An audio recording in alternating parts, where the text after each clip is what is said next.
Gold trusted gold buyers మీరు తాకట్టు పెట్టిన బంగారాన్ని విడిపించి ఈ రోజు ఉన్న మార్కెట్ ధరకు కొనబడను.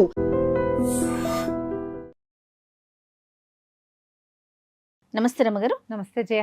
రమగారు, మనం విక్రమార్కుడిది అంటే కాశీ మజిలీలోని విక్రమార్కుడు గురించి మాట్లాడుకుంటూ ఉన్నాము.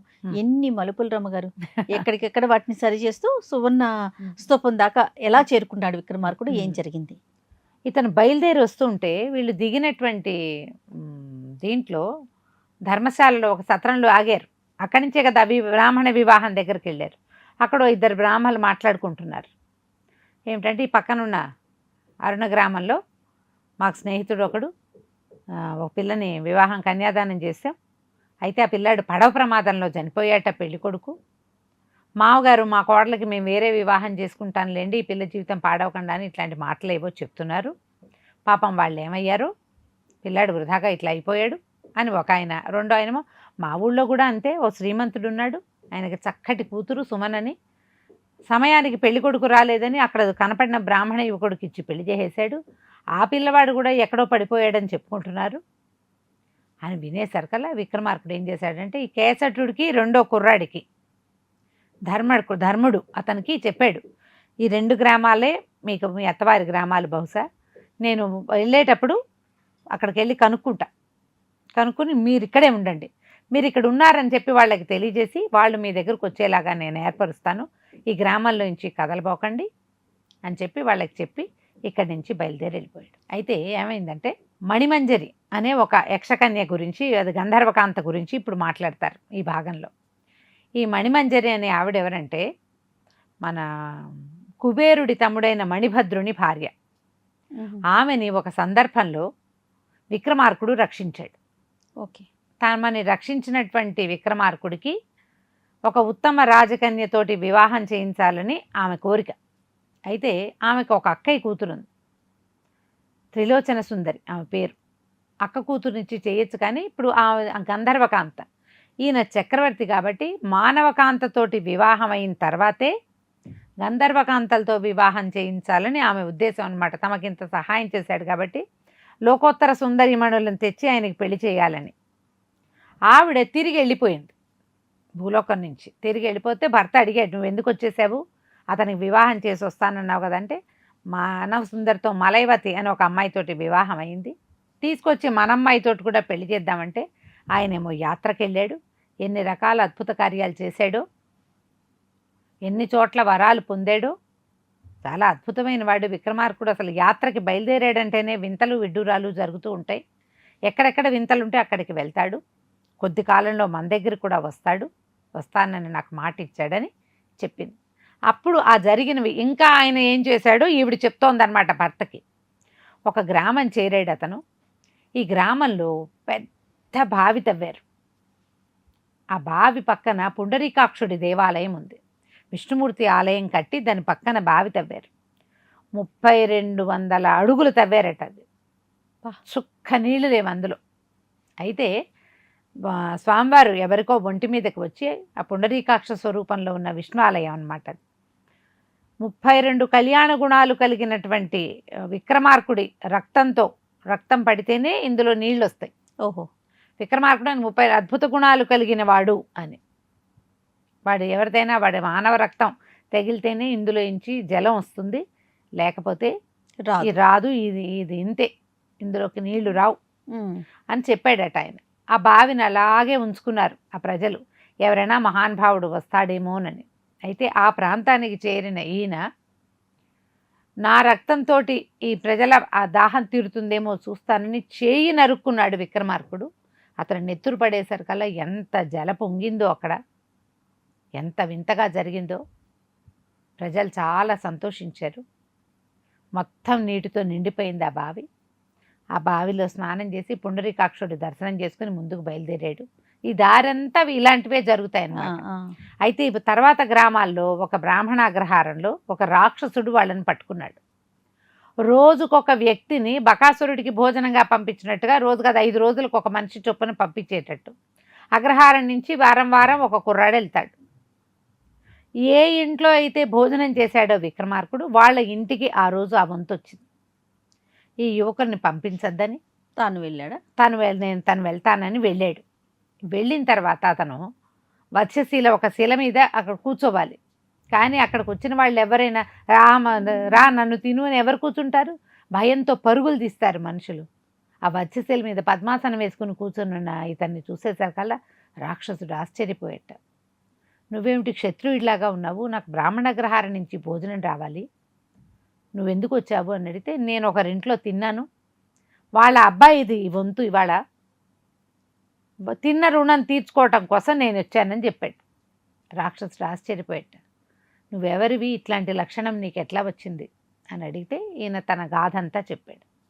రాక్షసుడు చాలా సంతోషించాట. నీలాంటి అపురూపమైన వ్యక్తి దర్శనం లభించటమే నాకు ఇదిగా ఉంది, మన ఇద్దరం స్నేహితులం, నేను నిన్నేమి చెయ్యను అంటే అప్పుడు విక్రమార్కుడు రాక్షసుడిని అడిగాడు, ఆకులు అలములు తిన్నా కూడా పొట్ట నిండుతుంది కదా పొట్ట, దానికి నరమాంసము అది కూడా బ్రాహ్మణ భోజనం ఏమిటి? నేను నీతో మైత్రి నెరవేరాలి, మన ఇద్దరం నెరపాలి అంటే, మైత్రి నెరపాలి అంటే ఈ నరమాంస భక్షణ మానేస్తానని మాటిస్తేనే మన ఇద్దరం స్నేహితులుగా ఉందామని చెప్పాడు. ఆ రాక్షసుడు ఒప్పుకుని, భేతాళుణ్ణి వశం చేసుకోగలిగేవాడు నాతో స్నేహం చేస్తానంటే అసలు ఆహారంతో లెక్కేముంది, ఇది ఒక ఒప్పందం ప్రకారం జరుగుతోంది, నీకోసం నేను అది మానేస్తానన్నాడు. ఆ గ్రామానికి పూర్తిగా బ్రహ్మరాక్షసుడి బెడద తొలగించేశాడు విక్రమార్కుడు. ఆ తర్వాత ఇక్కడి నుంచి అతను ప్రయాణం అయ్యి అది సూర్యగిరి చేరాడు. సూర్యగిరి చేరితే అది పెద్ద చెరువు. రోజు తెల్లవారంగానే దాంట్లోంచి ఒక బంగారు స్తంభం పైకి లేస్తుంది. అది మధ్యాహ్నం అయ్యేసరికి పెరిగి పెరిగి పెరిగి పెరిగి సూర్యుడిని అంటుతుంది. సాయంత్రానికి సూర్యుడు దిగిపోతాడు, అది కూడా దిగి కిందకు వచ్చేస్తుంది, ఆకాశంలోంచి దిగిపోతుంది. అక్కడికి ఈయన వెళ్ళాడు. చుట్టుపక్కల ప్రజలంతా చెప్పారు, చాలా వేడిగా ఉంటుంది, దూరం నుంచి చూడాలి, ఆ కాంతికే కళ్ళు మిరుమిట్లు గొలుపుతాయంటే అతను అది వినిపించుకోలేదు, ఒప్పుకోలేదు. ఆ స్తంభం పైకి లేస్తుంటే చెరువులోకి దూకి వెళ్ళి ఆ స్తంభం మీద కూర్చున్నాడు. స్తంభం ఆటోమేటిక్గా పైకి లేచి వెళ్ళిపోతుంది. హాహాకారాలు చేశారట ప్రజలంతా. ఆ రోజు అది లేచేది చూడడానికి ఆ ఊరు వచ్చిన వాళ్ళందరూ ఆ వింత చూడడానికి వస్తారు అక్కడికి, కానీ దగ్గరగా నుంచోరు, దూరంగా నిలబడి చూస్తారు. ఎంత కేకలు పెట్టినా అతను దాని మీద నుంచి దిగల. అందరూ ఆశ్చర్యపోయారు. ఈ వచ్చిన వాడు క్షత్రియుడు, అతను ఎక్కొచ్చిన గుర్రమేమో పంచకళ్యాణి. ఇలాంటి సాహసం చేయగలిగే వాళ్ళు మనకి తెలిసి మన పరగణాల్లో కేవలం విక్రమార్కుడు ఒకడే ఉన్నాడు. ఒకవేళ అతడేనేమో అన్న మాటలు వచ్చినాయి. అక్కడి నుంచి చుట్టుపక్కల గ్రామాలలో ఈయన ఎవరెవరికి ఏ సహాయాలు చేశాడో, ఒకచోట రాక్షసుడికి ఆహారంగా వెళ్ళాడు, ఒకచోట తన నెత్తురిని బలిచ్చి నీళ్లు నింపాడు. వార్తలు వచ్చేస్తున్నాయి మధ్యాహ్నానికి. ప్రజలకు చాలామంది దుఃఖభాజనంగా ఉన్నారు. అయ్యో మళ్ళీ చూడలేమా, సూర్యుడి దాకా వెళ్ళాక ఆయన ఏమొస్తాడు వెనక్కి, ఎంతంత లోహం ముద్దలు పెట్టినా పిండి పిండి అయిపోతాయి కదా అని ప్రజలు కాచుకుని కూర్చున్నారట. ఆహారం నిద్ర నీళ్లు మానేసి ఆ చెరువు చుట్టూతా ఊరి ప్రజలంతా చేరిపోయారు. చుట్టుపక్కల ఏ గ్రామాలలో ఇతను ఎవరెవరికి మేలు చేశాడో వాళ్ళందరూ వచ్చారు. అంతా వచ్చి చూస్తున్నారు. సూర్యాస్తమయం అయిపోయింది. వీళ్ళు ఇంకేముంది బూడిద కుప్పని చూస్తామనుకున్నారు. ఆ పైనుంచి స్తంభం కిందకి దిగొస్తుందట. దిగొస్తుంటే దాని మీద ఒక దివ్య పురుషుడు ఒకడు నుంచుని ఉన్నట్టుగా కనపడిందట. అని ఆశ్చర్యంగా చూస్తున్నారు. వెళ్ళేటప్పుడు ఎక్కినప్పుడు చూశారు చాలామంది. తేజశాలి అయిన మానవుడుగా కనపడ్డాడు మొదట. ఇప్పుడు ఎట్లా ఉన్నాడంటే ఒక దివ్య పురుషుడు ఒకడు నుంచున్నట్టుగా కనపడుతున్నాడు. బంగారు పీతాంబరాలు ధరించినాడు, చెవులకి రత్నకుండలాలు మెరుస్తున్నాయి. ఎంత ప్రత్యేకంగా కనపడుతున్నాయో ఆ కుండలాలు. దిగొచ్చాడు. చూస్తే అతనే ఎవరైతే ఈ స్తంభం మీదకి ఎక్కాడో వెళ్ళి దగ్గరగా సూర్యుడిని దర్శనం చేసుకొచ్చాడు. సూర్యుడి వరప్రభావంతో రత్నకుండలాలు సంపాదించుకుని వచ్చాడు. ఆ కుండలాలని ఇక్కడున్న బ్రాహ్మణ సమాజానికి ఇచ్చాడట. ఇవి ఉంచుకోండి మీరని. అయితే ఈ కథ అంతా ఈవిడ మణిమంజరి చెప్తోంది కదా భర్తకి, ఇట్లా జరిగింది ఇలా జరిగిందని. అయ్యో ఈయన ఏమైనా అయిపోతాడేమో అని అనుకుంటే, నువ్వు తెలుసా, నీకు తెలుసా అంటే ఈయన విక్రమార్కుడు అని చెప్పింది అనమాట ఆవిడ. వాళ్ళంతా అన్నట్టు ప్రజలు, మాకు చాలా కష్టాల్లో ఉన్నాం, నేడో రేపో వెళ్ళి విక్రమార్కుడికి కష్టాలు చెప్పుకోవాలనుకుంటున్నాం, మా ఊర్లో ఇది జరుగుతుంది కానీ మేమేం సంపదలు ఉన్నవాళ్ళం కాదు అని వాళ్ళు బాధపడుతున్నారు. ఈ లోపల ఈయన రత్నకుండలాలతో దిగాడు, ఆ బ్రాహ్మణ సమాజానికి ఇచ్చాడు. ఇది రోజుకి 2 బారుల బంగారం ఇస్తాయి ఆ కుండలాలు. సూర్యుడి నుంచి వచ్చిన మణులు కాబట్టి ఇలాంటి ఒక కథ మనం మహాభారతంలో వింటాం. ఎక్కడంటే శమంతకోపాఖ్యానం. అవును. ఆయనకి రోజుకి ఎన్నో బారువుల బంగారం, 8 బారువుల బంగారం ఇస్తుందని. ఆ శమంతకమణి ఇచ్చాడు, సూర్య భగవానుడు ఇచ్చాడు ఆయనకి అని చెప్తారు. ఈయన పేరేంటి, సత్రాజిత్తుకి. ఆ మణినేగా కృష్ణుడు అపహరించాడని వినాయక చవితి కథ చెప్పుకుంటాం మనం. అలాగే సూర్యుడు ఇచ్చినటువంటి అక్షయ పాత్ర కథ కూడా మనం మహాభారతంలో వింటాం. సూర్యుడి వల్ల లభించిన ఈ 2 కుండలాల్ని ఈయన వాళ్ళకి ఇచ్చేసాడు, ఆ బ్రాహ్మణ సమాజానికి. రోజు బంగారం వస్తుంది, మీ అగ్రహారాన్ని అభివృద్ధి చేసుకోండి, సూర్యారాధన చేసుకోండి, మీ ప్రాంతంలో ఇలాంటి విశేషం జరుగుతుంది కాబట్టి మీరంతా సూర్యారాధన చేయండి అని వీళ్ళకి ఆజ్ఞ ఇచ్చి ఆయన వెళ్ళిపోయాడు. ఈ లోపల నేను ఆయనకి నమస్కరించాను. మీరు ఈ త్రిలోచన సుందరిని వివాహం చేసుకుంటానని మాటిచ్చారు నాకు అంటే ఆయన అడిగేట విక్రమార్కుడు, ఏమిటి నా మీదేవో నాటకాలు పాటలు రాసి ఊరంతా చాటి చెప్తున్నాడు అంటే, మీరు చేసే సాహస కార్యాలే అలాంటివి. మహాకాళి అనుగ్రహం వల్ల మీరు ఇవన్నీ చేయగలుగుతారు, మానవ మాత్రులు చేసేవి కాదు. మీ దానపరత్వము, మీ ఉదార స్వభావము, మీ సాహసము దేనికి అదే ప్రత్యేకము అని మా అమ్మాయిని వివాహం చేసుకోవడానికి రమ్మన్నాను. ఆయన నేను ఇంట్లో ఎవరికీ చెప్పలేదు, భట్టికి కూడా చెప్పకుండా ఈ సూర్యస్తంభాన్ని చూడడానికి ఇక్కడికి వచ్చేసాను. నేను ఇంటికి వెళ్ళి వ్యవహారాలు చూసుకుని అప్పుడు నేను మీకు స్వర్గలోకానికో గంధర్వలోకానికో నేను వస్తానన్నాడు. ఆయన 6 నెలలు ప్రయాణం చేశాడు ఇక్కడికి. ఇన్ని కథలైనాయి కదా, నేను ఆయన్ని 10 గడియల్లో ఇల్లు చేర్చేశాను. ఆయన ఉజ్జయిని నగరానికి వెళ్ళిపోయాడు. తర్వాత వచ్చి మనకి స్వర్గానికి వచ్చి పెళ్లి చేసుకుంటానన్నాడని చెప్పింది. ఆ తర్వాత కొంతకాలానికి స్వర్గంలో రంభా ఊర్వశి వాళ్ళిద్దరిలో ఎవరు ఉత్తమ నాట్యకత్తెలు అని ఒక పోటీ వస్తే ఆ పోటీకి దేవేంద్రుడు ఈయన్ని పిలిచాడు.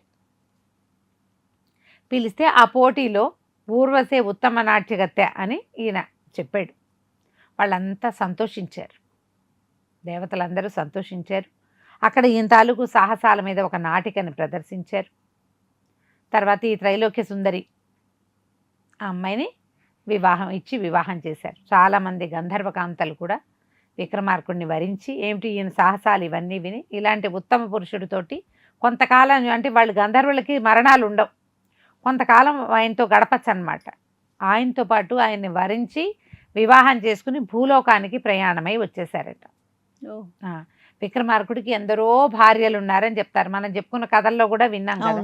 ఆయన అందరితోటి చాలా బాగా ఉండేవాడని, అసలు ఉత్తమ గుణాలు కలిగినవాడు. ఈ కాలం లాంటి వివాహ వ్యవస్థ వేరు, ఆ కాలాన్ని వేరు. ఇవి కథలుగానే వినాలి తప్పిస్తే ఇంకో రకంగా దీని మీద మనం ఆలోచన చేయకూడదు.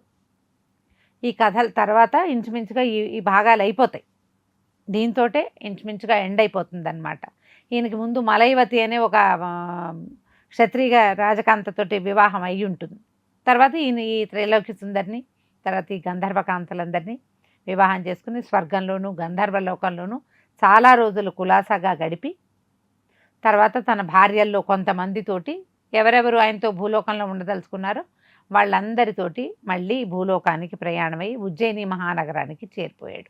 కథ కంచికి మనం ఇంటికి. రైట్. నమస్తే రమ్మగారు. నమస్తే చే. And for more videos, Please subscribe to iDream. Please subscribe to iDream. Please subscribe iDream. And please subscribe to iDream. For more videos, subscribe to iDream. please like, share and subscribe to the channel. Congratulations, iDream. Subscribe to iDream. Subscribe to iDream. So subscribe to iDream Media. iDream team andarki huge congratulations. Please subscribe iDream Media. Please subscribe to iDream. Subscribe iDream. Please subscribe to iDream. iDream అంటే నా కళల channel subscribe చేసుకున్న నోరు తిరుగుతలేదు, మీరైతే గంట గుర్తు కొట్టండి. For more such videos, please subscribe to iDream. Subscribe to iDream. Please subscribe to iDream. Please subscribe iDream Media. Please do subscribe to iDream. Please subscribe to iDream Media. For best entertainment and information, please subscribe iDream. And don't forget to subscribe to iDream.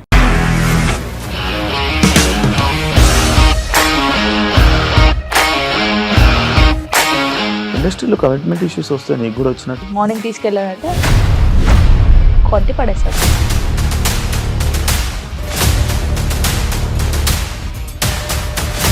ఒక్కళ్ళు కూడా చూడలేదు ఈ cinema అని చెప్పడానికి కూడా చాలా ధైర్యం కావాలి. అది నిజం కదా, దాంట్లో ధైర్యం ఏంటి? ఇది నెక్స్ట్ డే ప్లేట్ మార్చేస్తే తప్పు కదా. As of now we are comfortable this అని నేను అనుకుంటున్నాను. రష్మిక గారిది మీది ఒకే ఊరు అంటే కదా. నీకు కోపం వచ్చిందంటే బాగా తిట్టేత్తరా? తిట్టేద్దామండి. నిజంగా గేమ్ ని ఎలా చేంజ్ చేయగలిగారు? ఏపీఎస్ఎఫ్సి వాళ్ళకి 6 నెలల్లో నేను 6 లక్షలు కట్టా. బిజినెస్ చేయాలనుకుంటే it is as difficult as riding a tiger.